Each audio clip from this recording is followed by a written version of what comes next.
Un grand bonjour Nancy, installez-vous. Merci, bonjour. Alors à la veille du week-end, j'ai décidé de réfléchir aujourd'hui, ça peut m'arriver. Je crains le pire.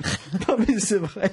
Non, on peut avoir besoin de se poser un petit peu là pour réfléchir sur les besoins de formation, une évolution professionnelle. Je me dis que voilà, j'arrive à une étape, à un stade, et j'aurais peut-être besoin effectivement d'acquérir de nouvelles compétences, d'avoir une formation. Ça existe, on peut avoir une formation. Ah oui, on peut demander à son employeur une formation. On peut demander en tant que demandeur d'emploi, on peut avoir droit à avoir une formation, que ça soit sur des outils numériques, Word, Excel, une remise à niveau en anglais, voilà. Alors avant de parler des formations professionnelles, parce qu'on aura toute la semaine prochaine pour évoquer un petit peu ce thème, à quel moment on se dit dans un parcours professionnel, tiens, il serait temps peut-être d'évoluer? À quel moment on se le dit? Je pense pas qu'il y a un moment idéal. Maintenant, c'est vrai qu'on constate généralement ce genre de questions vers 40 ans, où on a un peu fait le tour de son poste, et puis on voudrait aller sur l'écran sur le cran du dessus. Donc, et là, de ce fait, parfois il nous manque quelques compétences, quelques diplômes qui n'ont pas été validés parce qu'on a tout appris en autodidacte ou qu'on a tout appris en progression en interne dans l'entreprise.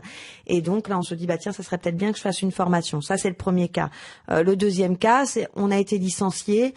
Pendant 20 ans, bon gré mal gré, on a fait un métier parce qu'on s'est retrouvé à cet endroit-là, mais c'est pas forcément le métier qui nous motive. On aimerait bien occuper un autre poste dans un autre secteur d'activité qui est complètement à l'opposé. C'est bien là de faire un bilan de compétences ou un bilan professionnel pour voir si effectivement on a déjà pas mal d'atouts de notre côté. Et puis généralement, c'est là qu'on va décider de faire une formation complémentaire pour acquérir un diplôme ou une certification de manière à pouvoir après postuler sur le poste que l'on convoite. Voilà, mais alors c'est clair pour vous ? C'est très clair, mais justement avant de franchir le cap, le pas, j'ai envie de me renseigner mais discrètement là-dessus, pas forcément parler au patron tout de suite. Bien sûr. Est-ce qu'il y a des conseils que vous pouvez nous donner? À qui il faut s'adresser? Où est-ce qu'il faut aller? Est-ce qu'il faut aller sur internet? Est-ce qu'il faut aller sur un centre de formation? Est-ce qu'il faut vous rendre chez Pôle emploi? Alors déjà, ce qu'il faut voir, c'est surveiller dans votre région les salons dédiés à la formation. Il y en a de plus en plus. Il y en a à la Cité des Congrès, par exemple. Généralement sur octobre-novembre à Nantes, ils ont lieu.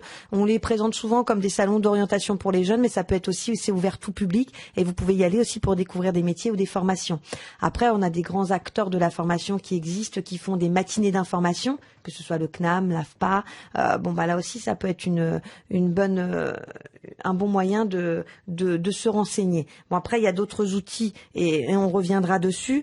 Mais si on veut pas passer par sa hiérarchie, on peut aussi simplement aller sur le web et puis taper formation. Bon, voir formation. Si on a une idée de ce qu'on veut faire, ça va être facile. Si on n'a pas du tout d'idée de ce qu'on veut faire, on peut aussi s'orienter vers des centres qui proposent des bilans d'orientation ou des choses comme ça. On se dit bon week-end. Pourquoi? On est quel jour? Vendredi. Ah si. Mais oui, ça passe vite. Ça passe vite. Oh là là là là. Ah oui, alors excellent week-end. Non, revenez demain matin, la porte sera fermée, mais c'est pas grave. Bon week-end à lundi, merci. Bon week-end.